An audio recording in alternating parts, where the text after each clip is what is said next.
Eu gostaria de pensar algumas coisinhas que as pessoas que me antecederam colocaram. O Jean-Pierre fez um pequeno histórico da legislação de patrimônio de Santos e, para nós da área do direito, falar numa legislação que começou em 1985, se concretizou depois de 88. 88 é um marco para todos nós, do ponto de vista jurídico no país, por conta da atual Constituição Federal. É uma legislação extremamente recente e engatinhando, né?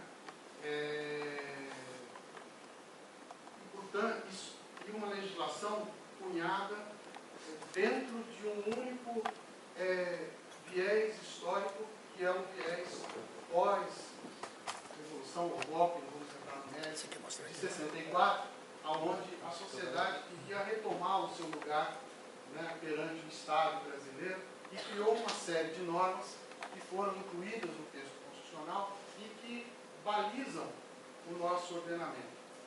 E eu falo isso porque é muito importante basear todas as ações na área jurídica, principalmente nos textos constitucionais, e também, pelo que já foi falado aqui, poderia ter citado também a Convenção Internacional do Patrimônio Natural e Cultural, que é norma interna no Brasil, né, desde o final dos anos 80, né, e em razão da natureza do instrumento jurídico, que é uma convenção internacional, e que expressa a referência a direitos humanos, a gente interpreta ela como norma de estatura constitucional. Né? E essa norma, pouca gente, já que ela não vai estar no slide, eu vou falar um pouquinho, pouca gente despreza, porque como ela fala de patrimônio mundial, todo mundo olha, mas patrimônio mundial são aqueles que já estão listados, estamos tentando aqui na Baixada Santista incluir as nossas fortalezas, e o Estado de São Paulo não tem nenhum patrimônio mundial, né? Então é algo tão distante, mas essa mesma convenção, que como eu falei, é lei interna, ela tem um dispositivo que o Brasil ratificou, assinou, é lei, que comanda o Estado brasileiro, ou seja, União, Estado e municípios, a identificar e proteger o seu patrimônio.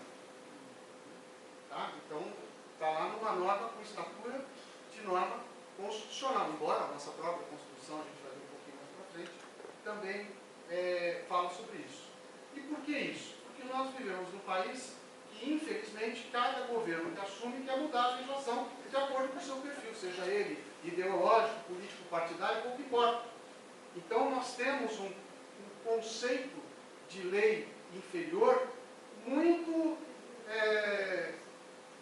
tênue, né? Sem uma força que garanta que a geração de hoje, quando transferir para a geração futura o seu patrimônio, seja ele natural ou cultural, está fazendo tempo com uma mesma base legal. Né? Sem que, no meio do caminho, uma outra geração intermediária entre essas duas queira mudar tudo, porque não interessa mais, como conversamos, a reserva legal, ou porque não interessa mais manter esse ou aquele bem protegido. E não é isso que funciona o sistema jurídico, graças a Deus, o nosso sistema jurídico constitucional. Então eu vou falar de proteção do patrimônio cultural de Santos, sem falar de nenhuma lei santista, falando só de Constituição Federal e de algumas leis federais. A gente, infelizmente, tem que trabalhar no direito, basicamente, com aquilo que nós temos numa lei difícil de ser mudada, que é a única coisa que uma Constituição é. Né? Todos devem ver da televisão as discussões sobre reforma previdenciária e a dificuldade que tem o governo para aprovar as medidas nessa natureza, porque são medidas que demandam alteração de texto constitucional.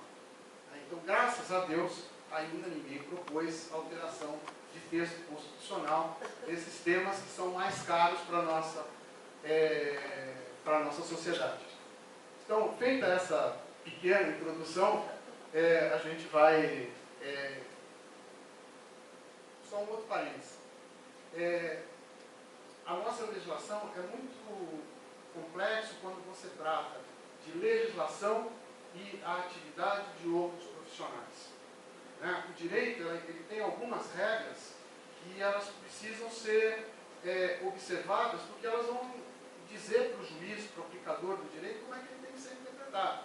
Né? Para ter um exemplo que não tem nada a ver com patrimônio, tem com patrimônio, mas é tão ridículo. A Lei de Santos, por exemplo, vai dizer, num dos seus dispositivos, que na área da APC do centro, poderão ser dispensados os recuos. Não, na área da proteção do centro, a regra é não ter recuo. Então não é a exceção não ter recuo. Né? E o legislador, quando você faz uma norma tratando de exceção, essa norma tem que ser interpretada restritivamente. Isso é uma regra de direito que qualquer juiz vai aplicar. Então, na hora de fazer uma lei que diz respeito à arquitetura numa área de patrimônio histórico, a regra é não ter recuo, ponto. A exceção que vai ser tratada, se for o caso. Né? Talvez para montar um lago, como você mostrou aqui, para alguma coisa assim, mas não para aquele recuo que funciona para o resto da cidade. Então, é muito importante que o legislador também conheça os aspectos técnicos do que está legislando. Então, mais uma vez, a gente acaba ficando com o texto constitucional. A nossa Constituição, ela trata dos poderes de União, Estado e município de duas formas. Né? O poder de legislar e o poder de agir administrativamente. Né? Então, o artigo 23 diz que a competência comum da União, dos Estados, do Distrito Federal e dos municípios, e está destacado aí a parte que nos interessa, proteger os documentos, as obras e outros bens de valor histórico, artístico e cultural, os monumentos, as paisagens naturais notáveis e os sítios arqueológicos. Né? Esta é uma competência de agir e é uma competência comum desses três entes. Né? E você já viu logo de cara, eu vou adiantar porque faz parte da minha fala, a conjugação entre meio ambiente natural e meio ambiente cultural, já no primeiro dispositivo da Constituição que trata desse assunto. Mas a Constituição, como eu falei, ela também vai tratar das competências para legislar. E daí, nas competências para legislar, a regra já é um pouquinho diferente. Né? Ela discrimina um pouco mais. Né? Então, nós vamos encontrar a parte de patrimônio cultural separada na parte de meio ambiente. Né?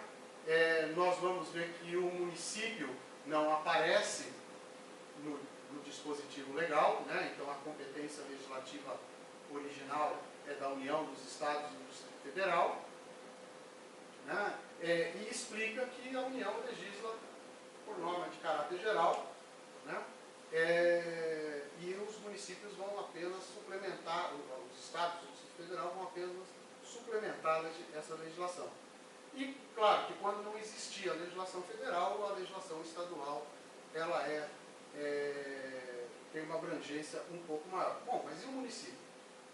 O município tem um dispositivo só para ele, porque o nosso sistema legal é de uma federação diferenciada, porque se deu, a Constituição de 88 deu aos municípios um status que ele não tem em lugar nenhum do mundo, né? Que é de um ente, quase que de um ente federal. Né? Em vez de nós temos os estados formando uma federação, aqui nós temos estados e municípios. Basta dizer que hoje não existe nenhum pedacinho do território brasileiro que não pertença ao município. A ilha de Trindade, que fica no meio do Atlântico, mais próximo da África do que do Brasil, é um bairro do município de Vitória. Tá? Que se trata das linhas de base reta da costa, vê que município que pertence a essa ilha, e ele vai integrar o município. Não existe nenhum espacinho do território brasileiro que não esteja dentro do município. Mas o município, o que ele pode fazer? Ele pode suplementar a legislação federal e estadual no que couber, né? Ele pode promover a proteção do patrimônio histórico e cultural, vírgula, observada a legislação e ação fiscalizadora federal e estadual. E esse dispositivo, o artigo 30, ele já mostra duas coisas diferentes em relação ao município. O legislador misturou a competência administrativa, quando ele fala em promover a proteção do patrimônio cultural, com a legislativa. Né? e ainda colocou essa observada a legislação e ação fiscalizadora federal e cultural. Isso é uma característica da nossa Constituição e do momento que a Constituição foi feita. Um momento, né, de efervescência social, em que tudo que está dando errado a gente coloca na Constituição. Então, essa vírgula, observada a legislação e ação fiscalizadora federal e estadual, está aí, porque a época que o texto estava sendo discutido, então o prefeito de Ouro Preto queria asfaltar as ruas de Ouro Preto. Então, bom, é simples, ele não vai fazer isso porque ele vai ter que observar a legislação federal e estadual, e agora todos os municípios têm que observar. Né? Não adianta fazer lei diferente do que regula o Estado e a União. Né? E isso é uma quebra de princípio, porque o princípio legislativo dos municípios é dele poder legislar de acordo com o seu peculiar interesse. Por isso, o legislador constitucional podia ter colocado isso aí lá naquelas outras dois artigos, não precisava desse artigo aqui. Né? Bastava ter colocado o município lá junto com os estados do Distrito Federal. Mas ele optou por isso, porque o município legisla nasquelas matérias que são sobre o seu peculiar interesse, que é a expressão da Constituição anterior, na nossa interesse local. Né? A Constituição, também relacionado ao tema que nós estamos tratando, nós temos o artigo 182, que precisa ser, que trata do desenvolvimento urbano, mas precisa ser bem observado em relação àquele artigo 30. Porque quando a Constituição, vamos ser uma certa apontadora que fala, conforme diretrizes gerais fixadas em lei, vocês lembram que quem fixa a diretriz geral é a União? Tá? Então, o desenvolvimento urbano é executado pelo poder público municipal, com base em legislação municipal, que é o plano diretor, mas conforme diretrizes gerais fixadas em lei. Hoje essa lei é o Estatuto da Cidade. Né? É uma lei federal. Né? Então, nós criamos uma federação bem curiosa. Né? E a Constituição, isso é extremamente importante, fixou que a propriedade urbana cumpre sua função social quando atende às exigências fundamentais de ordenação das cidades expressas no plano diretor. Né? Isso é um limite ao direito de propriedade garantido no artigo 5º da Constituição Federal. Foi, ao longo do tempo, desde a edição da Constituição em 88, esse dispositivo passou a ter uma leitura de que esta, por conta de outros dispositivos, é claro, do texto constitucional, que esta função social a gente lê ela como função socioambiental. Né? Ou seja, para que eu possa usar a bandeira da propriedade privada, e nós estamos agora no governo de direita, né? Então essa é uma bandeira, como você colocou, que muda o lado que a gente muda o lado da canoa, né? O pé ficar um pé aqui, é importante, porque nos garante, por texto constitucional, uma certa normalidade no tratamento dessa questão. Bom, o que a gente pode tirar, e a gente usa muito a legislação, o direito ambiental, né, o direito do patrimônio cultural, ele é uma parcela, um braço do direito ambiental, que tem princípios próprios, por isso a gente classifica na ciência do direito como um direito, né? Nós temos o direito civil, o direito penal, e o direito ambiental é um direito, porque tem princípios próprios, e o patrimônio cultural até tem alguns princípios que são próprios, mas a maior parte dos princípios são os mesmos do direito ambiental. Então, no direito ambiental, a gente tem uma regra que é a de maior proteção ambiental. Então, dentro daquele quadro de legislação, eu posso ter uma legislação municipal que prevaleça sobre uma norma federal? Posso, se ela tiver maior grau de proteção ao direito que está sendo observado. Né? Essa é uma construção do direito ambiental baseado nos princípios que regem esse direito, né? E que acaba sendo extremamente importante para a gente entender aquele quadro de competências de agir, de competências, principalmente a de legislar, porque a de agir todos têm a mesma a mesma atribuição. Mas, da competência de legislar, né, a gente tem que ler aquele observar da legislação estadual e federal exatamente por efeito que o Constituinte quis, que foi lá o de Ouro Preto, aumentar a proteção. Agora, o município pode ir além da proteção? Pode. Né? E a gente tem, muito curioso, também faz parte do nosso patrimônio cultural, e eu diria até urbanístico, um exemplo que se dá do ponto de vista do meio ambiente natural / urbanístico, que é o pardal e o tico-tico. O pardal e o tico-tico são dois passarinhos, aliás, muito parecidos, né? O tico-tico tem um penachinho na cabeça, o pardal não tem, as cores são quase idênticas. O pardal é europeu, o tico-tico é brasileiro. E aonde existe pardal, que tem 2000 anos de experiência no contato com o homem, extingue o tico-tico. Ele ocupa um nicho ecológico e desaparece o tico-tico. Então, conforme vai havendo a conurbação das cidades, o tico-tico vai desaparecendo. Né? Então, e o tico-tico veio com os portugueses desde o início da nossa colonização, faz parte das nossas cidades, é um dos marcos biológicos desculpa, falei do pardal, veio dos portugueses, né? E ele ocupa esse nicho. Então pode ser que tico-tico está ameaçado de extinção? Não. Mas pode ser que uma cidade, que um estado resolva protegê-lo, o estado de São Paulo deveria começar a pensar, porque ele já, até de Santos até Campinas, já quase não tem mais. Não, já não tem mais. Você já não acha mais. Minas tem muito? Tem, de Paulo. Só não tem no entorno de Ouro Preto. Né? Que foi a cidade de colonização portuguesa, que por mais tempo sobreviveu com esse formato.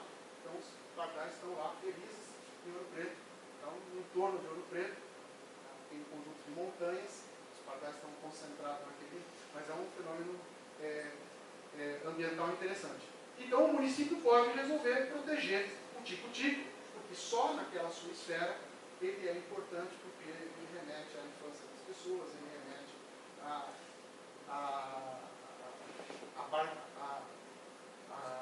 àquela relação de pertencimento que tanto já se falou aqui. Então, e a própria paisagem, né? E é por isso que, em matéria ambiental, a gente permite que haja essa maior proteção em relação às regras. Pouco importa se elas são estaduais, nacionais ou municipais. Né? Isso acaba sendo muito importante do ponto de vista do patrimônio, porque eu agora não lembro quem comentou, em dizer que vai se voltar, eu acho que nunca se ensinou, né, sobre patrimônio, educação patrimonial nas escolas. Espero que comece pelo patrimônio familiar. Né, porque não adianta nada começar pelo patrimônio local se as crianças não tiverem acesso ao patrimônio familiar, que é ignorado na nossa legislação, infelizmente. Né, e que nessas esferas de patrimônio, do familiar ao local, ao regional, para nós estadual, nacional e internacional, também vale essa regra, e aí a importância da norma ambiental, de que eu vou valorizar esses patrimônios de acordo com a sua importância. Né? E os órgãos de patrimônio, o Condefat, por exemplo, quando se pediu o tombamento do portal do Hospital Guilherme Álvaro, deu a seguinte decisão: reconheço o valor cultural, mas não para o Estado de São Paulo, e sugiro que o órgão municipal tombe. E o órgão municipal protegeu. Né? É uma decisão corretíssima. Quando deve tombar o IFAM? Quando bem tiver representatividade nacional. Fora isso, não deveria tombar. Quando deve tombar o Estado? Quando bem tem representatividade estadual. Fora isso, não deveria tombar. É claro que também tem um outro detalhe, que ele precisa tombar os municípios que não têm órgão próprio do tombamento. Né? E o município tombar os seus bens locais. Né?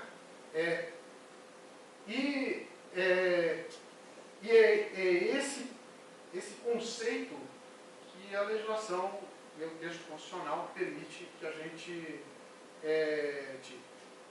Tem um outro dispositivo, só que a Constituição também trata de cultura, né? E aí, nos artigos 215 e 216, nós vamos ter o conceito de cultura propriamente dito. Né? O artigo 215 está destacado a garantia de todas as fontes, o exercício dos direitos culturais e o acesso às fontes de cultura. Né? Cultura sempre as pessoas podem acessar e nada é a mesma coisa. Né? Aliás, o texto básico da Constituição indica isso. Né? E, infelizmente, por exemplo, nós não temos uma regra, como tem na Espanha, que diz que todo imóvel que recebe subsídio público para ser restaurado precisa, pelo menos uma vez por ano, ser aberto à visitação pública, ainda que residencial. E ainda, recentemente, o espanhol é latino, né? Sabe fazer uma malandragem, recentemente essa lei foi alterada para dizer que ele tem que ser aberto em qualquer período do ano, menos no inverno. Porque o pessoal abriu no inverno, que tem que sair de casa, para não ter o incômodo de ter a sua residência aberta à visitação. Mas é uma contrapartida, por quê? Porque a cultura ela tem que dar acesso a todos. Né? Nós não temos essa regra semelhante aqui. O artigo 216, ele vai dizer o que é o patrimônio cultural, a gente não vai entrar nisso, e que vai focar nas regras de proteção, e vai dizer que o poder público, com a colaboração da comunidade, muito já se falou hoje aqui da importância da comunidade participar da preservação, promoverá e protegerá o patrimônio cultural brasileiro, e aí a grande alteração da Constituição, por meio de inventários, registro, vigilância, tombamento e desapropriação e de outras formas de acautelamento e preservação. Então, depois da Constituição de 88, o monstro sagrado do tombamento deixou de ter a importância que ele tinha antes do texto constitucional. Né? Outros instrumentos surgiram. Essa semana eu recebi o acordo, mas o julgamento tem um mês e pouco, do Tribunal de Minas, reconhecendo pelo órgão maior do tribunal, acaba praticamente vinculando as demais decisões, no sentido de que bem inventariado não pode ser demolido, salvo decisão que justifique a demolição. É o inverso. Ele tem proteção até que eu justifique por que eu posso demolir aquele que está inventariado. Ele não está protegido. Assim, o simples inventariamento já garante uma proteção inicial. Né? E não autoriza o município, a ação inclusive condenou o município, junto com o proprietário, a restaurar o bem. Restaurar? Não, reconstruir. Né? Ele foi quase integralmente demolido, nesse caso. A lei também estabeleceu